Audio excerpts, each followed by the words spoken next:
Ladies and gentlemen, it is my hope that your day was fine. And this is Skyman TV, the Tourist Man Black Africa. Today, the Ministry of Foreign Affairs badly exposed Uhuru Kenyatta. The information that Uhuru Kenyatta was leaving to go to Britain was exposed, by the way. The list of the Kenyatta family, nobody was spared. Indeed, the list was all over the social media. And this was very, very unprofessional, if you ask me, coming from the Ministry of Foreign Affairs. This is something that did not actually augur well with many members of the public. Because when you ask me, this is interfering with the privacy of individuals. Whether Uhuru Kenyatta is going or not, it is not anybody's business, because I believe it is a private trip, if you ask me. Because why should such a ministry expose Kenyans and clients, because these are clients, if you ask me, and treat them like this, like they don't deserve to go out? What mistake has Kenyatta committed? Why should he be embarrassed like this? Why expose the former head of state? And why should the government bother itself so much with Uhuru Kenyatta? I wish the way they are bothering with Uhuru Kenyatta is the way they are bothering with the high cost of living. I wish the way they are bothering with Uhuru Kenyatta is the way they are trying to bring the price of commodities down. I wish the way they are dealing with Uhuru Kenyatta is the way they are dealing with corruption. In this video, I want us to look at the reason why Uhuru Kenyatta was deliberately exposed by the Ministry of Foreign Affairs. Because if you ask me, this is something that was done deliberately to achieve certain objectives. So if you're here for the first time, you can take that 1 second and like our video. And for our viewers, we are very, very happy for the way you have continued to support us. And we are very, very grateful for actually even watching this video. The first reason, in my view, is that the government wanted to test the reaction of Kenyans, and mostly the people of Mount Kenya. One thing that the government has been trying to do is to make Uhuru Kenyatta irrelevant, especially in Mount Kenya. Kusiwe na mtu ambaye anamzungumzia, kusiwe na mtu ambaye anamtaja, kusiwe na mtu ambaye anamuona like now the kingpin au kinara wa Mlima Kenya. So by just looking at the way people are going to react in the social media and everywhere, the government is able to make a conclusion. And I believe they made the conclusion that Uhuru Kenyatta is loved. Indeed, the more you expose Uhuru Kenyatta, the more Kenyans continue showing their sympathy and love. Normally, people have a tendency of siding or sympathizing with the underdog. That is the truth of the matter. The second reason, in my view, why this was exposed is that they wanted to show Kenyans like Uhuru is running away from the country. That is the truth of the matter.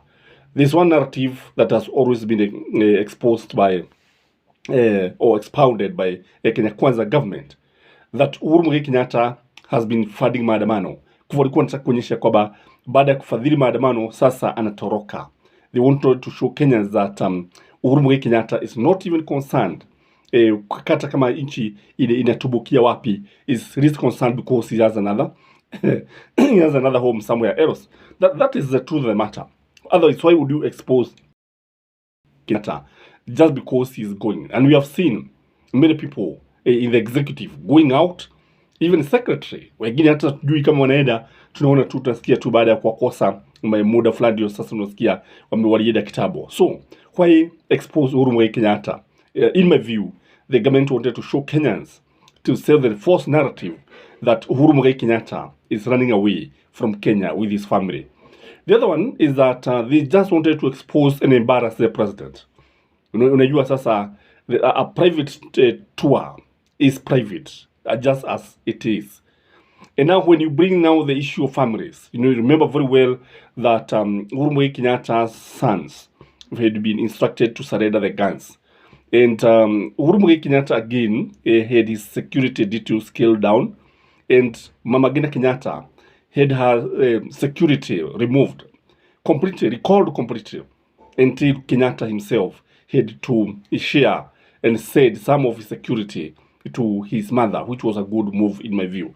So by just exposing them that they are very vulnerable, that they should be embarrassed, that they are running away from their motherland, that they are moving away from a country after leading the country for many years, it is just to expose and embarrass the members of Kenyatta family. Again, another reason why I believe this issue was brought to the social media is because you remember very well that there was a time William Ruto was going to Uganda, I think with a businessman whom Jubilee government had said that is somebody who was not very clean. But he was exposed. I think he was stopped in the airport. So, in a nutshell, we can say that the government is revenging. Sweet revenge. Call it sweet revenge. Otherwise, how would you call it?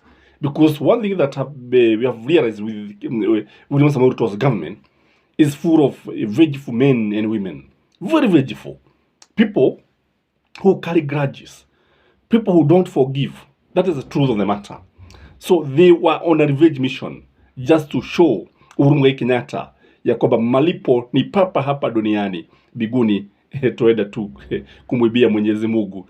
Kwa hivyo hapa duniani unalipa kile ambacho umekipanda. Hivyo ndivyo ambavyo walikuwa wakimwambia. Again, they also wanted to provoke Uhuru Kenyatta to see how he's going to react. Kwamba wakionyesha kwamba anatoka nje. You know, one thing that annoys Kenya Kwanza is Uhuru Kenyatta's silence. When he keep quiet, they must come up with something that will make him talk. And that is how they were able to send policemen in his son's current home. That is how they were able to recall the security of the mother so that he could be able to react and talk.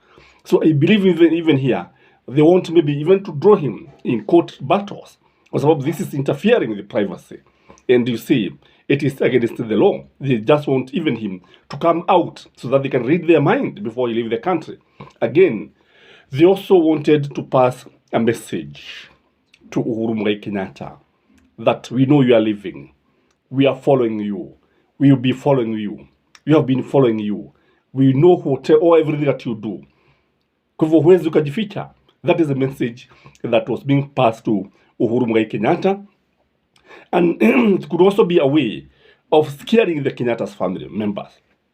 That is the truth of the matter. That there's nowhere you can hide.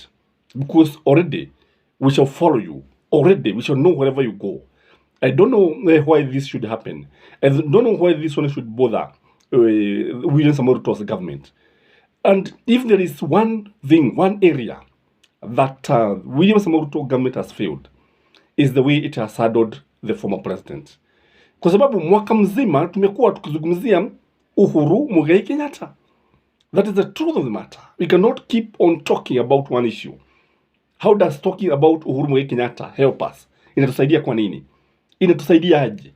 But the reason why they are doing this is to remain relevant, if you ask me. Is to remain relevant such that come 2027, watu watabia mnajua nini? It is Uhuru Muigai Kenyatta who was sabotaging this government. It is Uhuru Muigai Kenyatta who was funding maandamano. It is Uhuru Muigai Kenyatta who was doing A, B, C, and D. Such that, especially people from Mount Kenya, will continue running away and hating their own Uhuru Muigai Kenyatta. I don't know what you think, but if you ask me, that is my take. May you have a blessed evening. Bye-bye.